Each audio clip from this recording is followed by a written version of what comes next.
Welcome to Mastering the Attention Economy podcast. I'm your host, Ari Lewis. Twice a week, we interview entrepreneurs, executives, and industry leaders on how to break through the noise and capture the audience's attention. Today's guest is Russ Wilde. Russ is the COO of Front Office Sports, an online publisher at the intersection of sports and business. How's it going, Ari? Thank you for having me on. Yeah, thanks so much for joining. Really appreciate it. Big fan of your Twitter account and what you guys are building. First off, I wanted to, talk about, right, you guys are focused on the intersection of business and sports. And I know you're a big New York Jets fan. How do you feel about, being so focused on that, where the Jets are such a horribly run organization and you're sitting there all day focusing on studying business and sports? I wanted to start off with that topic first.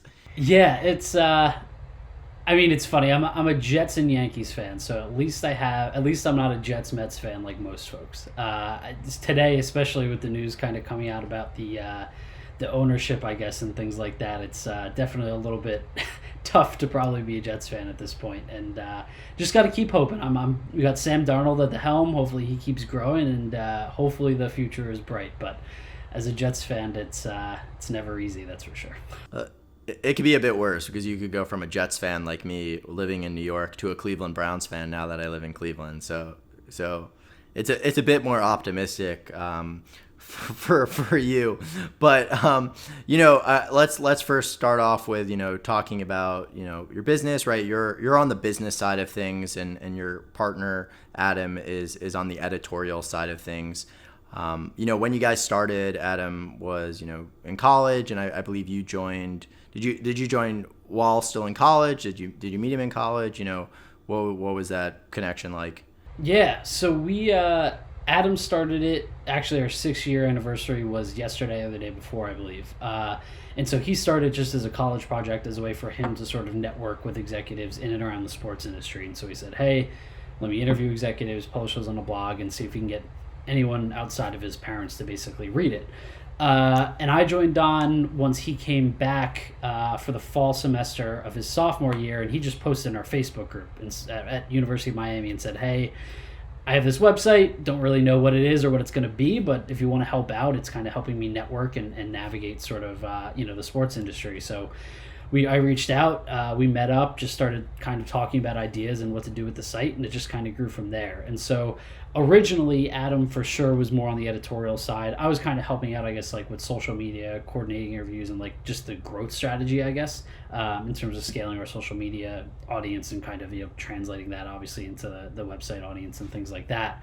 But today it's much more sort of we're both I would say like 90% business side, 10% editorial. Like we obviously help in terms of editorial strategy and building out sort of our new products. Like if we launch a new newsletter, we're heavily involved in that process. But at this point, we're both actually on the business side, and that was something that when we raised investment in late 2018, we said, hey, look, like let's hire real journalists to kind of handle the editorial side of the business, and we'll sort of continue to make sure Front Office Sports, the brand, and sort of was a healthy business, I guess, from a revenue standpoint and things like that. So you guys started as individual content creators. The premise was just doing interviews originally.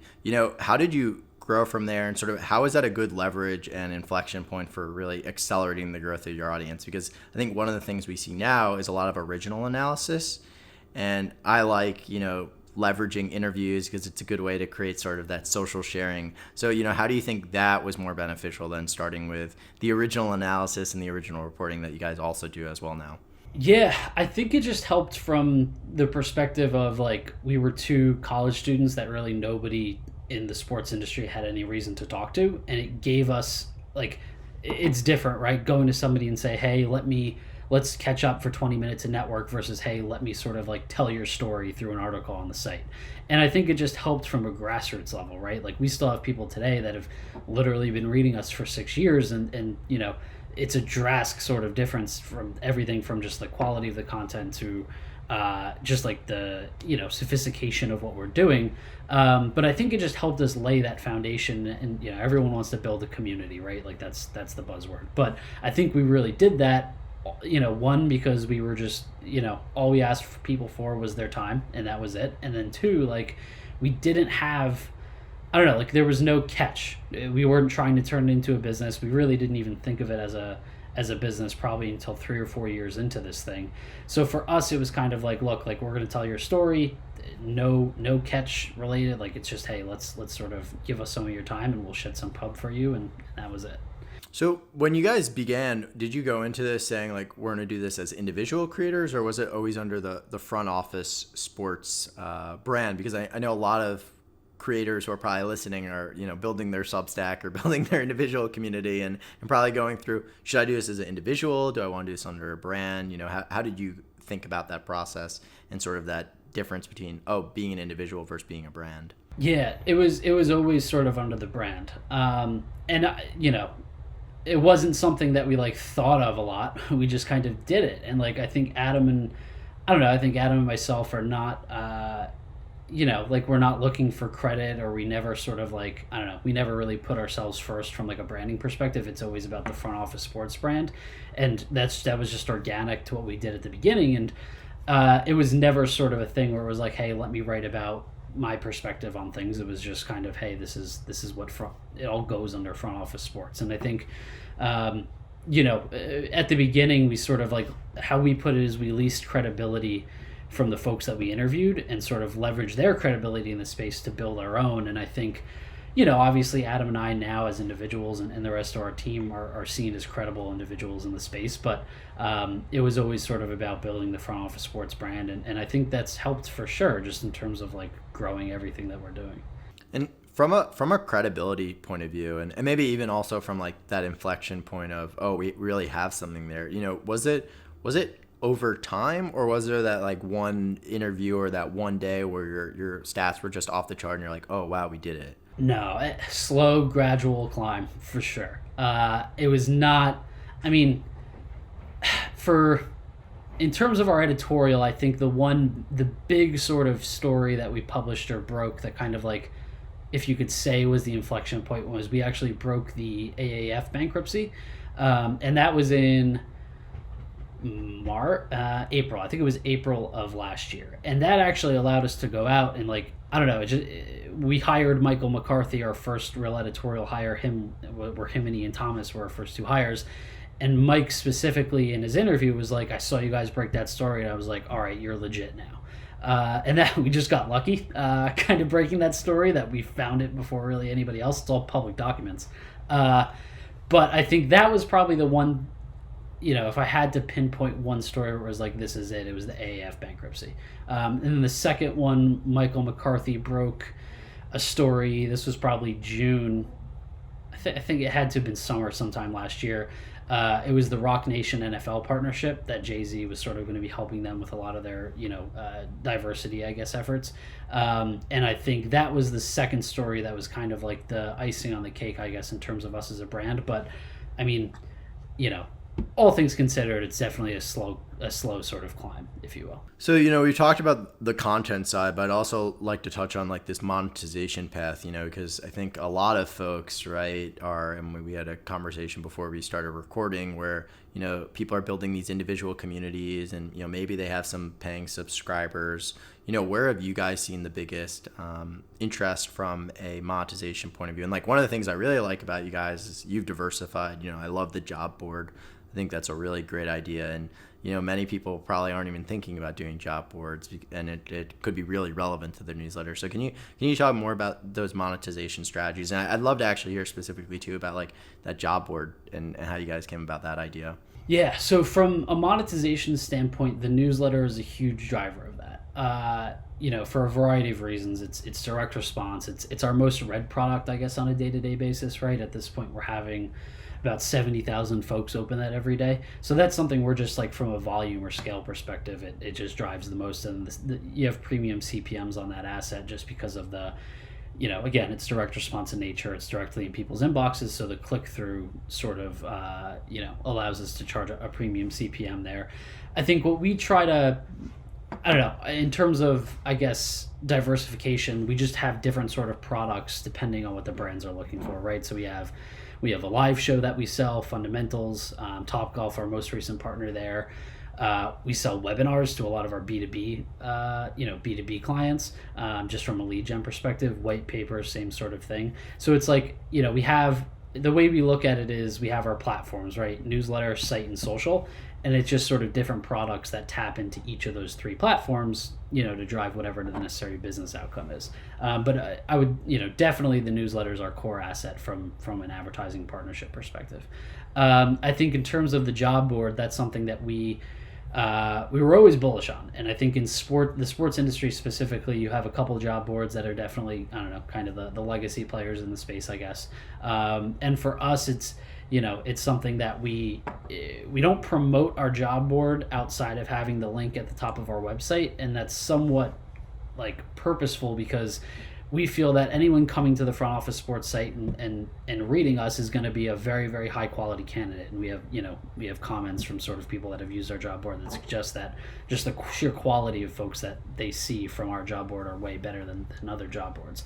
So I think for us, it's like, it's sort of, inherent. Like if you're somebody that's reading our content on a day-to-day basis, you're going to know a lot about the industry and probably have a different perspective than somebody who isn't necessarily, following their craft, so to speak. So for us, it's been largely, selling individual job postings on there, $100 or $250, just depending on sort of the promotion. But there's definitely the ability for us to launch, a subscription for that and license it to teams and things like that. So no plans sort of in the near term with that, but it's something that, we're basically just continuing to build it up until we're saying, hey, like now it's a licensed product sort of thing. So it's a slow build, as kind of to reiterate from before. But so one of the recurring conversations that I seem to have with a lot of the guests is sort of, you have what is, and John Yednak, who's a previous guest who runs a vertical media company, coined this term vertical media. And we sort of are seeing the unbundling of, horizontal media, quote unquote. Is that happening in your space with like, the ESPNs of the world, where, ESPN was, this horizontal broad platform, and now it's like you guys are just focused on that business piece that, Darren Rovell used to be in, that I feel like everyone knows from Twitter who left. Is that happening in your industry? Do you see that? In sports, I mean, maybe a little bit, right? Like, I think you saw it. An example of this, I suppose, is sort of like Bill Simmons writing under the Grantland sort of platform, rather than being on ESPN page 2, kind of where he started.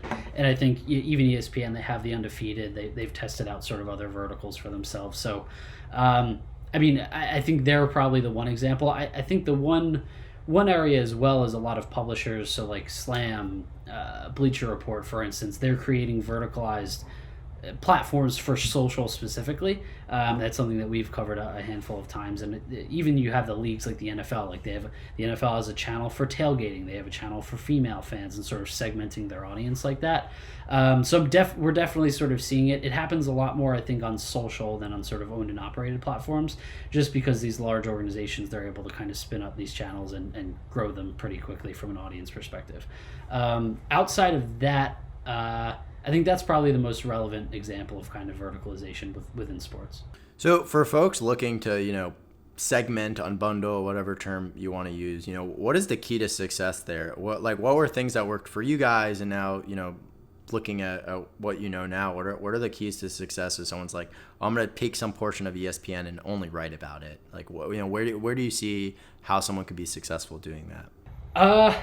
It's just doing it every single day. Like, it's on, like, I see a lot of times sort of folks that write newsletters or things like that, and they end up going once a week or bi-weekly or monthly, and I'm like, it's really hard. Like, it's just hard. The way we view our newsletter is like, it's a daily utility for people that either work in sports, in and around media, or, just people that love sports, love business. And I think in order to really build something foundational, it has to become a utility. And I think it's really hard to become a utility if it's not a daily occurrence, or you're not talking to these people or your audience every single day in sort of like a cadence that like they get used to. So that's, that's kind of my perspective on that, I guess. I don't know if that makes sense. No, that makes a lot of sense. And I guess, to dive deeper into that, what are some of the things that you all have done to, make your product a habit for your users, both from the email newsletter, but also on the website? Are there feedback loops in place that are rewarding that type of habits? What are you all doing there? Yeah, we could always do a better job. I think just in terms of driving our audience or getting them habitually sort of consuming FOS. In terms of the newsletter, we send it every day at 7:30. It's in people's inboxes. We also try sort of on the website, we're funneling them to different sections of the site. So for instance, in our newsletter, right, if you scroll to the bottom, there's a poll every single day, and we're able to tap insights for that, both for our own sales team, but then also for partners and things like that. And if you click on one of those, you go to a landing page on our site that says, thanks for voting, share the newsletter here. And there's, 3 articles that, that you can look into or provide even feedback to us sort of via form there. So I think it's also, for us, the newsletter is that large touch point where we're funneling people to specific landing pages on our site or things like that. And we're even able to track that and say, look, if somebody's clicking on ticket sales oriented content every single day, or somebody's clicking on content related to, I don't know, media acquisitions, we can sort of dive, just make sort of assumptions about that individual and what other content they might like. We also use a platform called Piano. Digiday uses them. I think Business Insider as well. And something that we're looking to get better at is just sort of, creating, I guess, customized sort of experiences for folks as they come to the website, right? And just having that ability, even if it's something like, hey, if you've read 10 media articles in the last month, now we're going to have, drive you to some sort of today's article on sports media, something like that. So we can get pretty sophisticated with sort of that. I think over time we're still sort of, not there just quite yet, but we have some ideas in terms of what that might look like going forward. Yeah, no, that makes a lot of sense. One of the questions just I have to ask, because Ian Bortwick asked it on Twitter. Do you think someone is going to buy Bleacher Report? And it's funny because Dave Nemitz will probably be the guest before you when we release this. So, but I had to ask that for Ian. Yeah, so I actually spoke with Ian about this. We were just catching up a few weeks ago, and so Michael McCarthy, one of our reporters, he broke, or he got the inside bug that sort of Bleacher Report was potentially in discussions to sell to DraftKings, and I think, just from the perspective of the Penn deal with Barstool and all these gambling entities are looking to drive customer acquisition.